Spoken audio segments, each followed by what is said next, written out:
What's good, YouTube? It is your boy Big Cool coming to you from Colossal Sports TV, and I am back with another video.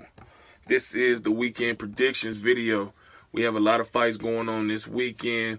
Tomorrow night it starts with Vasil Lomachenko taking on Anthony Crolla, where he will be defending his WBA and WBO lightweight titles. But I'll leave that prediction for the end of the video. First up, we have Gilberto Ramirez taking on Tommy Karpency.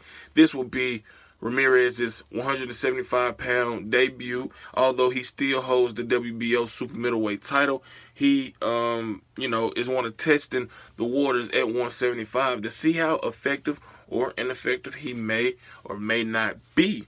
In Karpency, you have a guy who is experienced. I believe he's been in the ring with Adonis Stevenson. I want to say John Pascal. I'm not looking at his resume off bat right now. Correct me if I'm wrong in the comment section down below. But you get the gist of it. He's a former contender. I don't look at him as a contender now. I look at him as a stepping stone for a guy coming up in the light heavyweight division who can get a respectable name on his resume. He poses no threats, no challenges to Ramirez, who is, I believe, 6'3". He's a southpaw with the reach advantage. He has a long jab. He is a good combination puncher. He has good power. And like I said, he's been in the ring with Arthur Abraham, Jesse Hart twice, and some close fights with Hart, especially the rematch that took place in December. So, he's somewhat battle-tested, even though he hasn't been in the ring with the upper echelon guys at 168 or Callum Smith. Shit, I can't even think. Caleb Plant, David Benavidez, those type of guys. Jose Ucatage. He hasn't been in the ring with those type of guys as of yet, but he is in talks with Caleb Smith to stage a unification bout sometime later this year. I'll post a link for 3kingsboxing.com down in the description box below so you all can check it out. But, I expect him to make a successful 175-pound debut. I expect him to get a stoppage in the 7th round.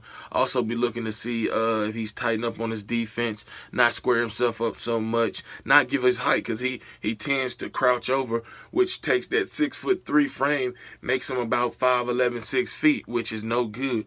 If you have the physical advantages, if you have the reach and height advantages, why not use them? He tends to get suckered into firefights, and, he likes to admire his offensive work.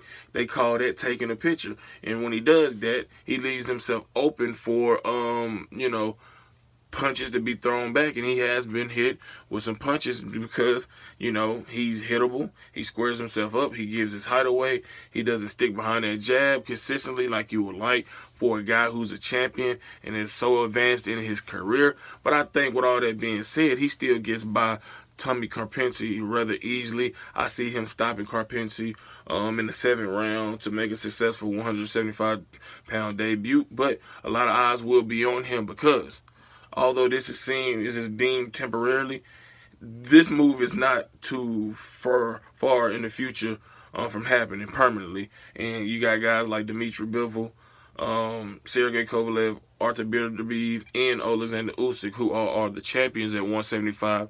We'll be looking to see how good he really is. And if they feel that he's not good, they're going to pull that Hulk card and challenge him, for a fight. But that's my prediction. Ramirez wins 7-round KO. Next up, we have Peter Quillin versus Quillin-Truax. This is a battle of former champions. Quillin is a former WBO middleweight champion. Truax is a former IBF super middleweight champion.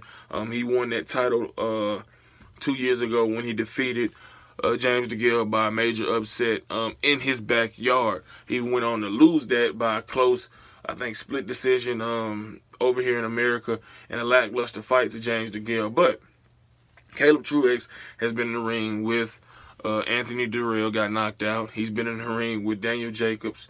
I believe he got knocked out. He's been in the ring with a lot of people. James DeGale twice. He also been in the ring with Jermaine Taylor, won that fight. You know, so he's very experienced, and like I said, he's a former champion. So, you know, he does have a good chance of pulling an upset off in this matchup. Peter Quillin, we know, is a guy who hasn't been active. Congratulations to him and his wife on a newborn daughter. But, you know, this guy can punch. Guy has some solid skills. You know what I'm saying? He hasn't fought the best guys. He's fought Winky Wright. He's fought Andy Lee. You know, he just coming off of a fight against Julian Love where he just beat his ass, and we seen David Benavidez just knock his ass out on the undercard of Errol Spence versus Mike Garcia last month. But I expect this to be a competitive fight, but I see Quillin, who is fresher in my opinion, stronger, you know, more, I ain't gonna say more experienced, but you know, I think he has a little more skill set to him than Truax. I won't argue with nobody that feels differently, that feels Truax may have, you know, more skills than Quillin. I'll say that he has a tougher style. He makes it uglier. You know what I'm saying? He makes it a rough, rugged fight, and, you know, he fights at close quarters. So, and I expect for him to try to do that because he cannot stand on the outside and let Quillin counter and find the range with that right hand and that left hook, because if he do, it is lights out. With that being said, man, I'm going with Quillin.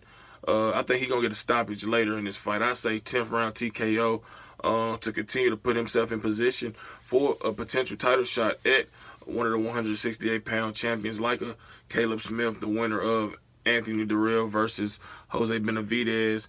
You know, so we'll see. But, yeah, I expect Quillin to get the late stoppage in this fight. Next up, we have WBO junior middleweight champion Jaime Munguia taking on Dennis Hogan in Mexico. And look, Dennis Hogan, Hulk Hogan's son. I'm being funny, man. I'm just joking. He's not Hulk Hogan's son, but he looks like a smaller version of David Price, the heavyweight from the UK gold medalist. Dennis Hogan definitely looks like that can be his brother. You know, but looking at his resume, he really doesn't have any, you know, names that stick out. He doesn't have power. He's not overly fast. But, you know, he has a chance because Jaime Munguia has a horrible defense. And I ain't going to say he has a chance to win. He has a chance to make it an exciting fight. Jaime Munguia's defense is horrendous. It is non-existent.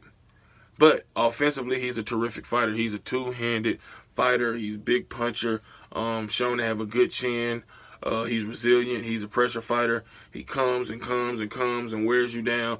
Body shots, head shots, uppercuts. He throwing a whole kitchen sink at you. And he's fighting in front of his home country of Mexico.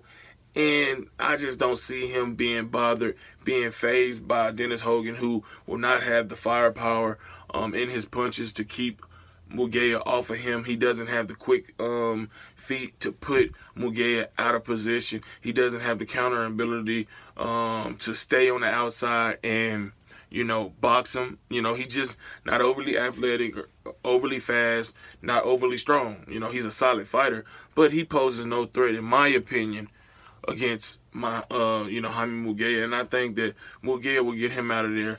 4th round knockout. Yeah, it's a knockout video. I'm predicting knockouts. You know what I'm saying? Jaime Munguia will retain his WBO junior middleweight title via 4th round knockout of Dennis Hogan. Next up, last but not least, Anthony Crolla will attempt to become a 2-time world champion when he steps in the ring with 3-division world champion, current unified lightweight champion, WBA and WBO champ, Vasyl High-Tech Lomachenko, tomorrow night on ESPN Plus, live in Los Angeles, California at the Staples Center. But let's be real, man. We know what this fight is all about. It is Vasyl Lomachenko satisfying his WBA mandatory, which is Anthony Crolla. Crolla has the height advantage. I'm pretty sure he has the reach advantage. He is the bigger guy. But that's where all the advantages stop for him. He's not as fast as Lomachenko. He doesn't punch as hard as Lomachenko. He isn't technically as sound as Lomachenko. He isn't fundamentally sound as Lomachenko. He is just going again up it. You know, he's not going to fare well in this fight whatsoever. Yes, he's fought Jorge Linares twice, Gavin Reeds, you know what I'm saying, Gamil Diaz. But look, none of those guys are him. None of those guys are Lomachenko. Lomachenko is going to have a field day.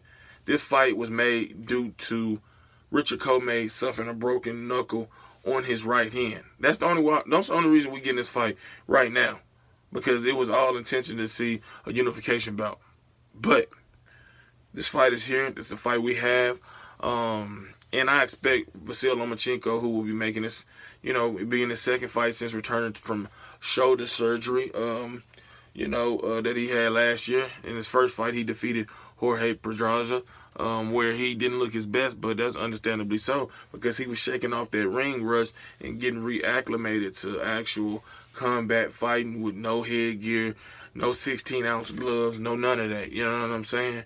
I expect him to whitewash Anthony Crolla, who is ultra confident ahead of this matchup, which, hey, I appreciate. I don't mind that. You're supposed to be confident, but let's keep it a buck.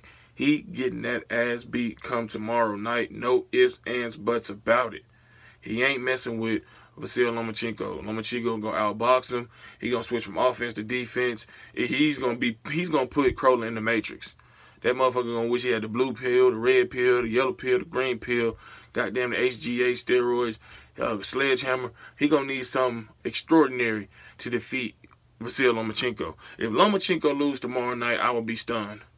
I will be stunned. This is boxing, so anything can happen. We have seen the unexpected happen. But it won't happen tomorrow night. Vasyl Lomachenko gonna whip Anthony Crolla's ass from pillar to post. Easy work. In my Floyd Mayweather voice, I expect him to make Crolla stop or quit, excuse me. I say around 8th, 9th round. He retains his titles, man. He retains his titles. If you like this video, make sure you hit that like button. Drop a comment in the comment section down below. Give me your thoughts on these predictions. Do you agree or disagree with my assessments? Let me know as to why. If you enjoy the content throughout the channel, please hit that subscribe button. Turn those notifications on to be notified every time I upload content. Share these videos all over social media, Facebook, Instagram, Twitter. You have it. Share them on them social media platforms. Shout out to the movement and everybody that is moving with us. Be sure to check out 3kingsboxing.com for your latest and greatest updated, unfiltered, and unbiased boxing news and information reported the way it should be. Until next time, I am out. Peace.